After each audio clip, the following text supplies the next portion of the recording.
বরিশালের মেয়ে হয়ে যদি আটঘর কুরিয়ানের এই সুন্দর পেয়ারা বাগানেই না যায় তাহলে বিষয়টা একটু অন্যরকম হয়ে যায় না। তাই আজকের এই ভিডিওতে থাকছে তোমাদের আটঘর কুরিয়ানের এই সুন্দর পেয়ারা বাগানটা কোথায় অবস্থিত, এখানে যেতে কতটুকু টাইম লাগতে পারে, কত টাকা খরচ হতে পারে, যাবতীয় টুকিটাকি সকল ইনফরমেশনই তুলে ধরবো এই ভিডিওটায়। তাই স্কিপ না করে ফুল ভিডিওটা দেখার অনুরোধ রইল। হ্যালো এভরিওয়ান, আসসালামু আলাইকুম। কি অবস্থা সবাই? সবাই অনেক ভালো আছে আলহামদুলিল্লাহ, আমরা অনেক ভালো আছি। সেদিন আমরা চলে গিয়েছিলাম কুরিয়ানের পেয়ারা বাগানে। এই যে যাত্রা অলরেডি শুরু করে দিয়েছি, 4টা সাড়ে 4টা নাগাদ আমি বাসা থেকে বের হই। একদম স্বরূপকাঠি থেকে আমি আমার যাত্রাটা শুরু করি। আর তোমরা তো সবাই জানো আমি যে স্বরূপকাঠির মেয়ে। আর স্বরূপকাঠি থেকে আটঘর কুরিয়ানে এই পেয়ারা পার্কে যেতে আনুমানিক 20 মিনিট বা 15-18 মিনিটের মতো লাগে, তার বেশি লাগে না।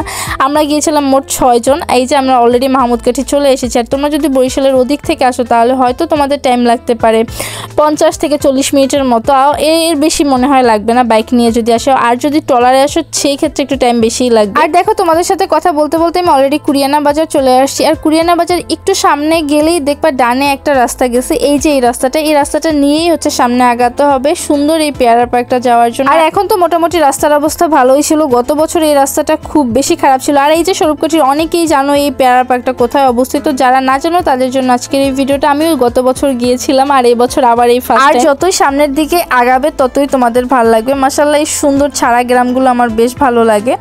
আর এই যে আমরা আদমকাঠিতে চলে আসলাম। এই আদমকাঠি বাজারটা বেশ জমজমাট ছিল সেদিন, অনেক মানুষ সেদিন ঘুরতে এসেছিল এই পেয়ারা বাগানে। মাশাআল্লাহ সেদিন লোকজনের আনাগোনা খুব বেশি ছিল বলা যায়। আর এই যে এই পোলটা পার আছে, এই পোলটা দিয়ে যেতে বেশ ভয়ই লাগতেছিল। আর ওই যে দেখো পেয়ারা পার্কের ব্যানারটা কিন্তু এখানে দেওয়া, তোমরা দেখতে পাচ্ছ। পোলটা পার হয়ে জাস্ট 2 থেকে 3 মিনিট সামনে আগালেই পেয়ে যাবে সুন্দর পেয়ারা পার্কটা। আর এই যে আমরা চলে আসলাম একদম পেয়ারা পার্কে, দেখো কত বাইক এখানে রাখা। আর এই অবশেষে আমি আর আমার জামাই একটু ক্যামেরা বন্দি হতে পেরেছি। ভেবেছিলাম ছবি তুলে পরে দেখি যে ভিডিও করতেছে। এই যে পেয়ারা পার্কের একদম সামনে। আর এখন আমরা ভিতরে এন্ট্রি নিব। আর এই পার্কের মধ্যে ঢুকতে হলে অবশ্যই তোমার টিকিট কাটতে হবে। পার টিকিট 30 টাকা করে। আমরা 5 জন ছিলাম, আমাদের 150 টাকা এসেছে। আর তোমাদের ভাইয়া এখানে বসে টিকিটটা কেটে নিল। আর টিকিট কেটে ভিতরে ঢোকার পরেই চোখ পড়লো এই সুন্দর গুহাটার উপর। মাশাআল্লাহ দেখতে বেশ সুন্দরই ছিল। এটার কাজ চলমান ছিল তাই সুন্দর ভিডিওটা তোমাদের কাছে শেয়ার করতে পারছি না।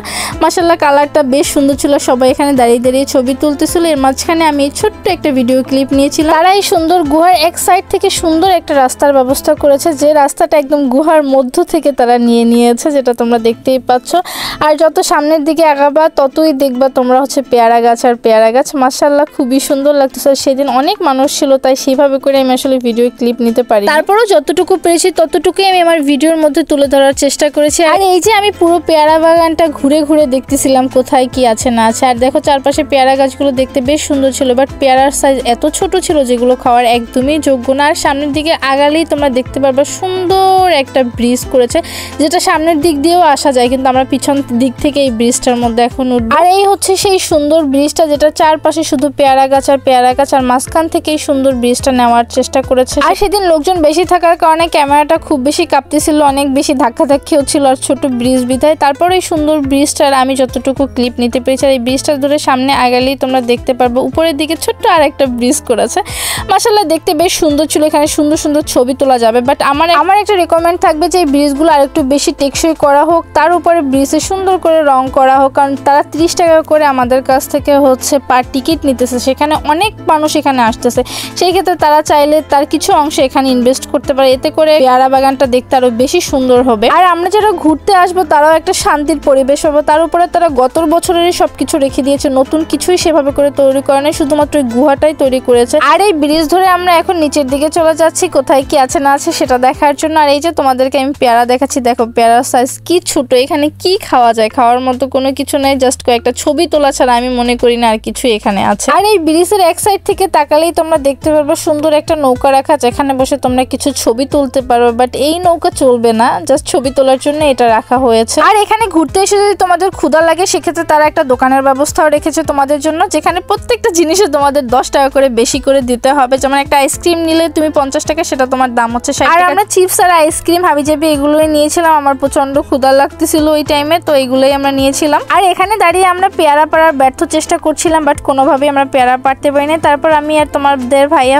এই সাইডটা ঘুরতেছিলাম। আর এই ভিতরের দিকে আমি চলে যাই। আর ভিতরে গিয়ে আমি একটা রিভিউ দিচ্ছি তোমাদের। রিভিউটা এমন ছিল যে এতটুকু সাইজের পেয়ারা আমরা খেতে আসি 30 টাকা দিয়ে পার হেড। তাও মানে এতটুকু সাইজের পেয়ারা খেতে কেউ 30 টাকা দিয়ে আসে, এরকম টপিকসে আমি আর তোমাদের ভাইয়া কথা বলতেছিলাম। তারপর তো এই সাইডটা আমরা ঘুরতেছিলাম। আর এই টাইমে প্রচন্ড বৃষ্টি হয়, মানে আবহাওয়া খুব খুবই খারাপ হয়ে যায়। আর এই যে বৃষ্টি বৃষ্টি দেখতে পাচ্ছ, বৃষ্টির মধ্যে আমি ছোট্ট একটা ক্লিপ নিয়েছিলাম যেটা আমি আমার টিকটকে শেয়ার করবো এই কারণে। আর বৃষ্টিতে ভিজতে ভিজতে ছবি তুলতে তুলতে আজকের এই ভিডিওটা আমি শেষ করলাম। আশা করি তোমাদেরকে সকল ইনফরমেশন আমি তুলে ধরতে পেরেছি। তারপর যদি তোমাদের কিছু জানার থাকে অবশ্যই কমেন্ট করবা। দেখা হচ্ছে নেক্সট কোনো ব্লগ ভিডিওতে। সে পর্যন্ত সবাই সুস্থ থাকো, ভালো থাকো, অবশ্যই আমাদের জন্য বেশি বেশি দোয়া করবা। আল্লাহ হাফেজ।